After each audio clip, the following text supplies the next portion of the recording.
When you get to mediation, the goal will be to resolve at least a portion of the dispute, this part being just about possession. The question of a hearing, if it is not settled at mediation, will be to address just that issue of possession. Any issues about monetary damages will come later. This mediation is limited only to the question of possession. If you're able to resolve that, and you still have some energy left and want to resolve other issues, wonderful. If you can sort through any amounts owed in rent or what the process will look like going forward if Ms. Woodward stays, that's fantastic. But the part that I'm ordering you to discuss is the question of eviction. When you get to that mediation, I ask the two of you to come in with a willingness to listen and to approach it in good faith. I don't know if you'll be able to reach a resolution at mediation, but I know that if you go in there with high hopes and reasonable expectations, there's a good chance that you'll be able to get there. And if you're able to reach a resolution that the two of you can agree on, I can almost guarantee you'll prefer it to something that I order. So that's my goal to you both. Do the best you can. Thank you. So as you know, the judge has ordered you to mediation. This is an informal process. It's an opportunity for both of you to engage in meaningful civil conversations such that we can have perhaps an opportunity to resolve your dispute. There's no mandate that you resolve the dispute here. We are volunteer mediators for the Community Dispute Resolution Center. We're here to be impartial guides in this process. We're not allowed to give advice. Even if we're attorneys, we can't give advice. Our role here is to help the parties have a meaningful conversation.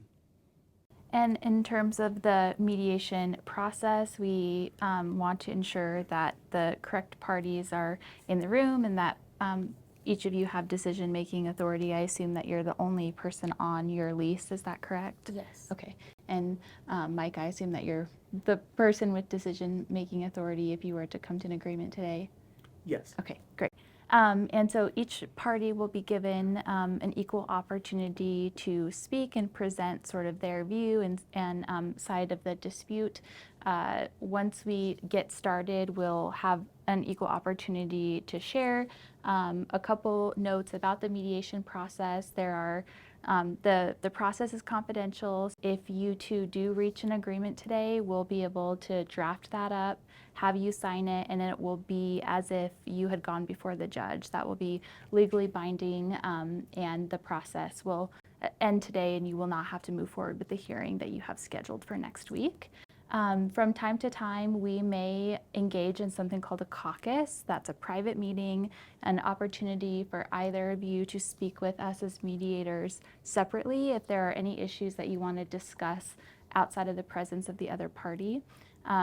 Either of you or Skip or I can call a caucus.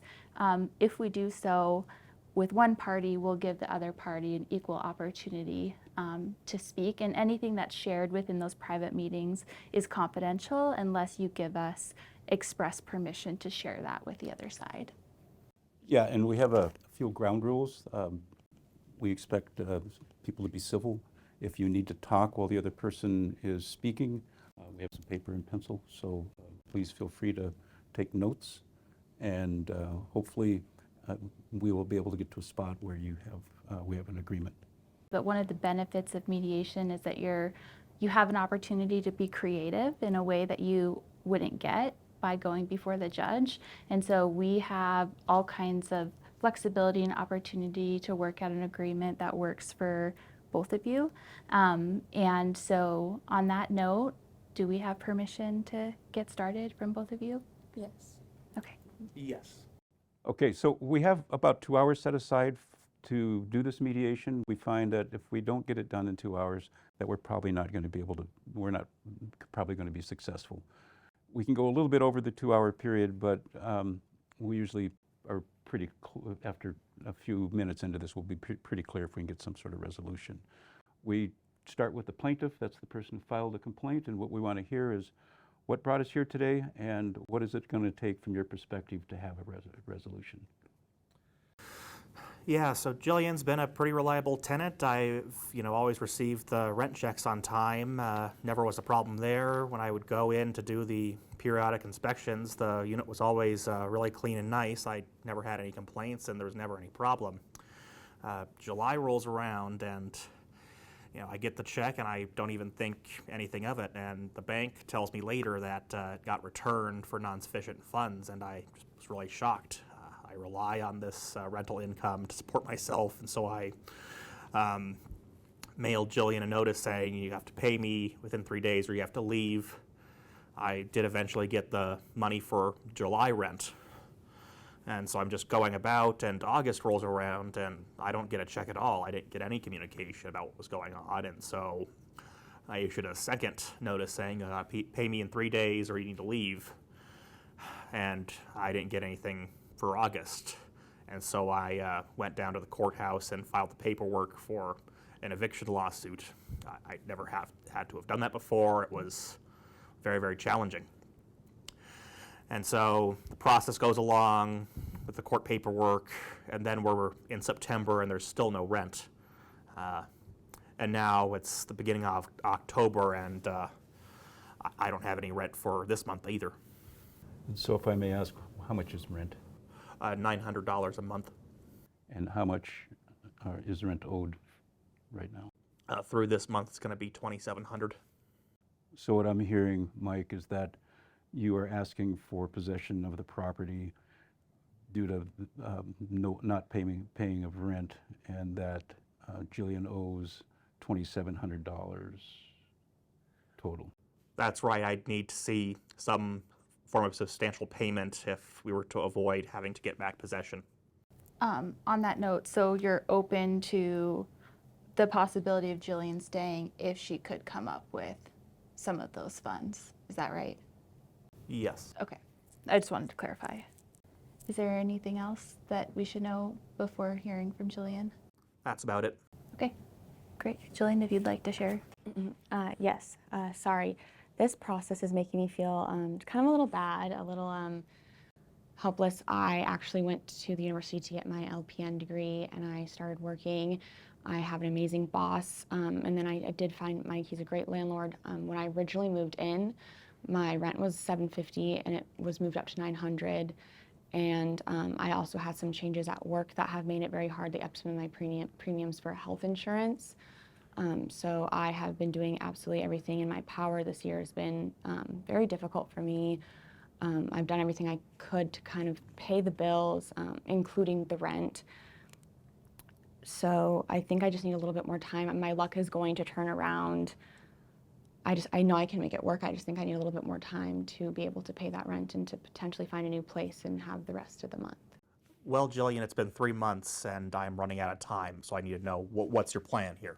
If you don't mind, it sounds like obviously I understand that there's emotion on both sides because obviously you rely heavily on this income.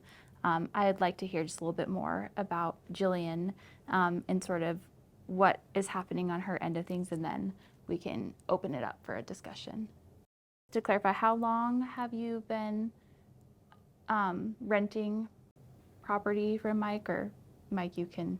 About 3 years. 3 years, okay. So it sounds like, the rent has jumped up. You've had some changes in your financial circumstance that just made it difficult to keep up. And so your feeling is that you would be able to or are hoping to be able to come up with that back rent? Yes. Or are working toward that? Absolutely. I see my luck to turn around a little bit. Okay. And is there anything, do you have any questions? I don't. So up until this time, Jillian's been a good renter? Yes, absolutely.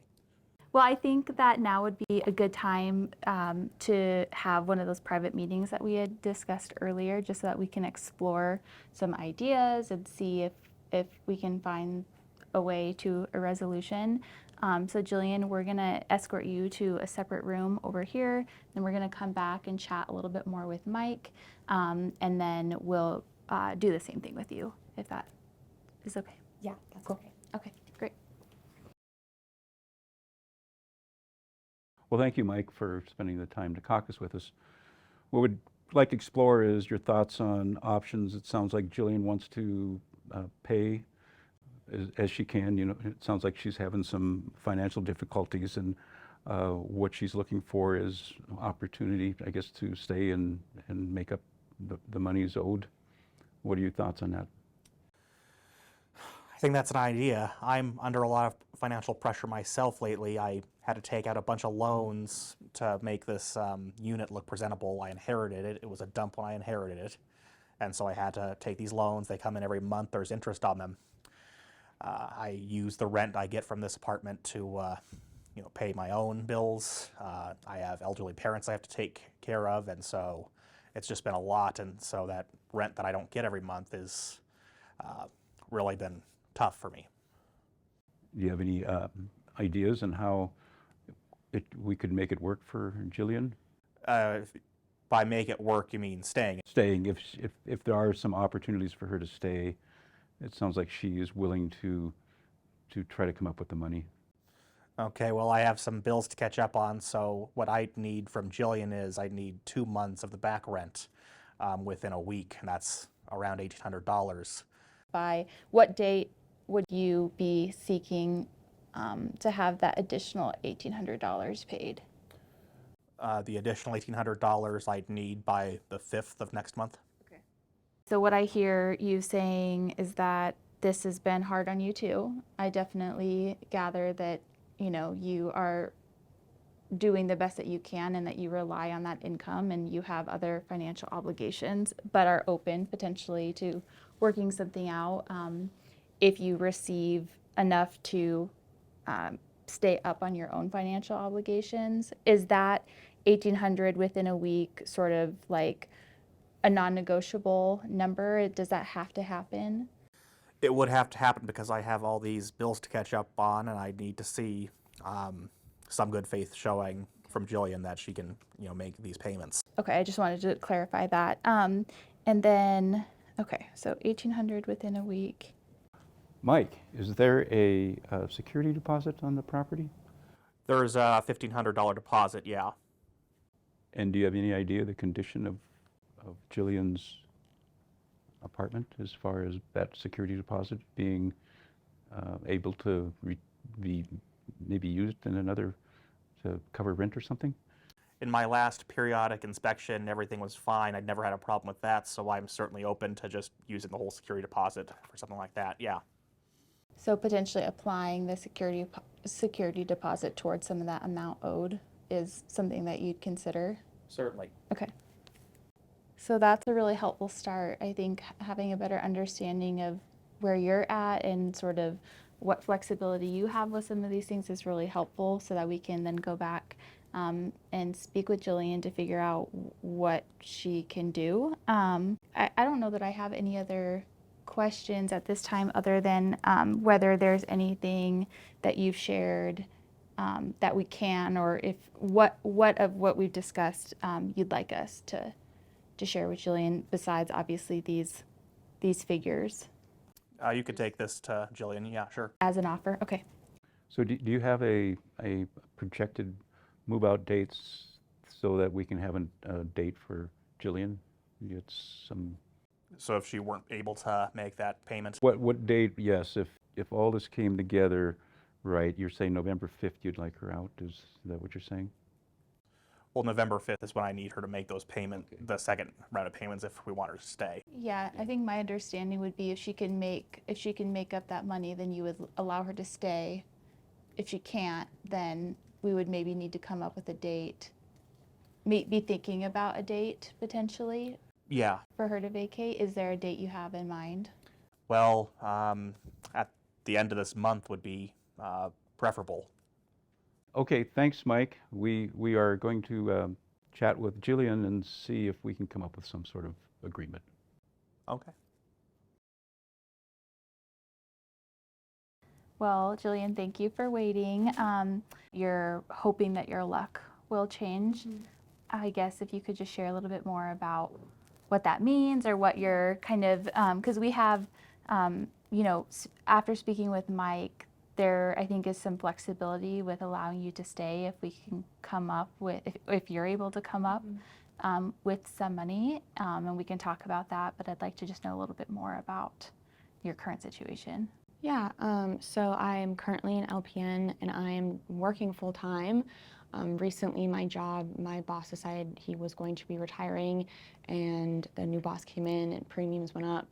And so I have maxed out mostly all my credit cards. There's no more money. I am applying for new jobs. I am trying to get more full-time work, a better LPN job, but the process is moving a little bit slower. So it's been very difficult for me. So I know that I will be getting the money. I am in fact getting like a $2,000 tax return very soon. And I would also really appreciate, as you heard Mike say, I've been a very clean tenant. And so I would also be willing to give my security deposit to him and start with that. And so if I could give him that security deposit, and then when I do get my tax refund, give him the extra money that's owed. But if he's flexible, I would really appreciate if I could, and that would be the first week of next month. I would really appreciate if I could just kind of stay this month and be able to kind of clean up, move out, and find somewhere new. So you're looking to vacate. Is that what you think is in your best interest rather than trying to stay? Yeah, I don't think that I'll be able to afford it any longer, and so he's been a great landlord. I just would like to be able to pay off what I owe and then move so it's no longer an issue. So if you were to move out, October 1st, 31st would be a reasonable move-out date? If it could be the first week of November. Yeah, and so I believe that would be all the $2,700 that I would owe. I'd be able to pay for him if he was able to take my security deposit. Remind me, how much is your security deposit? I believe it's $1,500. Okay. Yes. So just so I heard it right, Jillian, you said the first week in November you'd be willing to move out. Yes, just so I have the rest of the month to get my stuff together. And you would have that the money would be available by then as well, Yes. if we could add the security deposit into that. And that would be all the money that's owed. Mm-hmm. Yes. In my math here, I just wanted, so 2,000 from your your tax return, 1,500, that's more than what is currently owed, that's 3,500. So are you thinking apply your full security deposit, 1,500, and then you would just pay your cash is what you're saying, like what you'd have available to pay would come from your tax return. You would just be able to pay him whatever is remaining. Just what's owed, so I believe it would be the $2,700. Yeah. Basically what you're saying is that you will have access to that cash if he allows the security deposit by the first week in November. Yes. Okay, and you'd be able to move out by that same time. Yes. Okay. Well, I think we're getting somewhere. I mean, I think that that is really helpful to understand kind of where you're at. No, I think we're really close to an agreement. Yeah. If that's at the 31st or the November 5th is going to work for you and you can have the money available by then. So I think we're going to have one more session with Mike, and we'll see if we're close. If we're there, then we'll get everybody back together and sign Write the up the agreement. agreement. Awesome. Cool. Thank Thank you. Thanks, Mike, for waiting. I think we're getting close to an agreement. We talked to Jillian, and it sounds like she has the capacity to come up with the money to pay if she can use her deposit, which I understand is $1,500. If she could include that in payment, and it sounds like she might have some money coming in from taxes, and so that would give her $2,700. And it sounds like she would like to stay till the first week of November, if that would work for you. That's an interesting thought. Part of what I'm looking to get out of this mediation is to avoid going back to court, because that's a big strain of my time. I have to be at work, so I'm trying to find a way to make a resolution. I can certainly apply the security deposit to the back rent. I'm certainly happy to do that because I've always found the place to be proper. There was never a problem with the unit, so it's always been clean. I wouldn't doubt it's clean. So yeah, I can do that. With the other part, the first week of November, I was sort of looking for something earlier, like at the very end of this month. That's a bit of a stretch for me. If that were the case, I'd be willing to let her stay until the 5th if I were to get a little something now to show some good faith on her part, like maybe $250 by tomorrow. So what I'm hearing is, from your perspective, we'd have an agreement that Jillian can stay till November 5th if she came up with a good faith effort of $250 by tomorrow, is that what I heard? Yes. And if that happened, we'd have an agreement. And that there'd be the, that leaves it about $950 left to be paid by the 5th. Right. So if those all can work out, I'm happy to make an agreement with that as those terms, certainly. Thank you for your flexibility. I think that that's really helpful, and we've come a long way. One more thing, Mike, that I was just thinking about. So if we did the November 5th, that would leave 5 days of rent left due. I think that if we were to do the math, you said that rent is what, $900 a month? Yeah. So what, that's like $30 a day, times 5, what, $150? Are you willing to sort of wipe the slate clean with that additional amount due? What are you thinking? You know, if I can get all these terms met, I can just forget about those 5 days as long as all these terms are being met. Okay, great. Well, that's really generous of you. Thanks for your flexibility. So just to kind of reiterate where we're at. So November 5th would be the move out date, as well as the date that the remaining $950 needs to be paid. That's right. That is assuming that Jillian can make a good faith deposit payment toward her outstanding $1,200, which is taking out the $1,500 deposit. So that's the payment of $250 by tomorrow at 5 p.m. Is there a particular way you want that paid? Money order or a cashier's check. Okay. So I think our next step, because we didn't discuss these particular terms, or we just need to go back to Jillian and see if this is acceptable to her, if she has the ability to come up with this extra $250, and then we'll be able to bring everybody back together. Yeah, I think so. Okay. Great. Thank you. Thanks, Mike. All right, well, thank you both for your patience and working really hard to come to an agreement. Skip and I have been working on drafting up the agreement. We have it here, which we will review so that you each have an opportunity to look at it. We'll gather signatures. After that, we'll all go downstairs, make copies so that you each have a copy, and then this will be filed with the court, as we had mentioned earlier, and then it will be binding. Mike, I think you had mentioned that there were some expectations that you had that you wanted to just discuss and make sure that everybody was clear in terms of what the next step would be if the terms are not met. So if you want to talk about that, feel free. So yeah, I'm gonna need all these terms met, and if they're not, for example, if there's not a move out by 5 p.m. on November 5th, I'll have to go back to court to get a writ of possession and a writ of assistance. And if the monetary payments, if they're not met, I'm gonna have to go back to court to try to collect on those. Okay, I understand.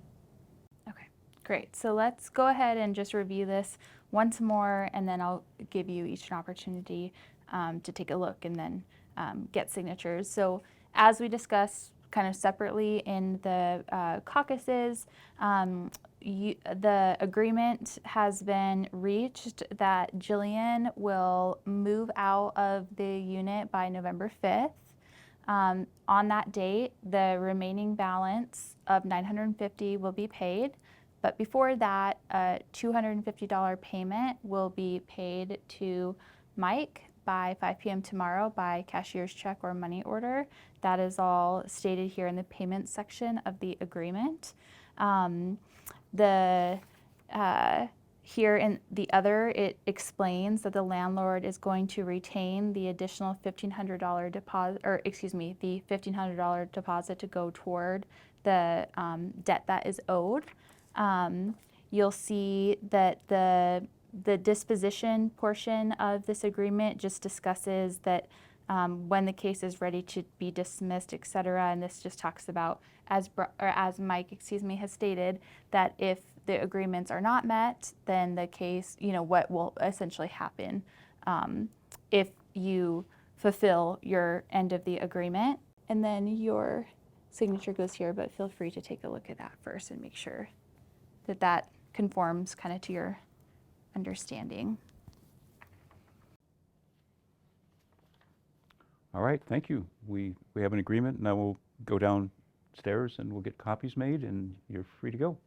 Oh, one last thing I'll mention is that the last sort of obligation of us is we will file a mediator's report with the court, and that's just going to state that that you both attended mediation, you were here in good faith, and that we reached an agreement, just so that the court is aware of sort of the where we ended today. Yep. Awesome. Thank you All both right, so much thank for you. your time today. Thank you, Mike. Thank you. Thank you. Thank you. Thank you, Jillian. Thank you so much. Good luck. Thank you.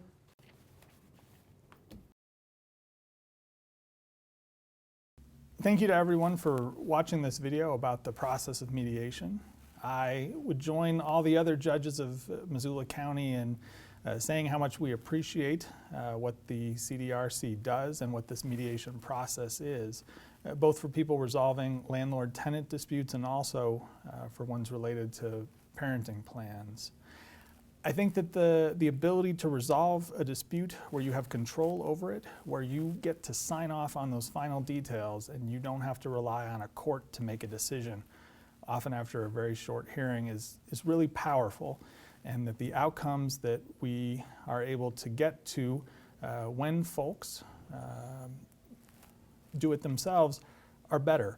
There is a real benefit to the court system as well, relieving us from what might otherwise be more hearings than we can process with all the judges we have. So I thank you all for engaging in mediation and hope that you reach a successful outcome. Thank you.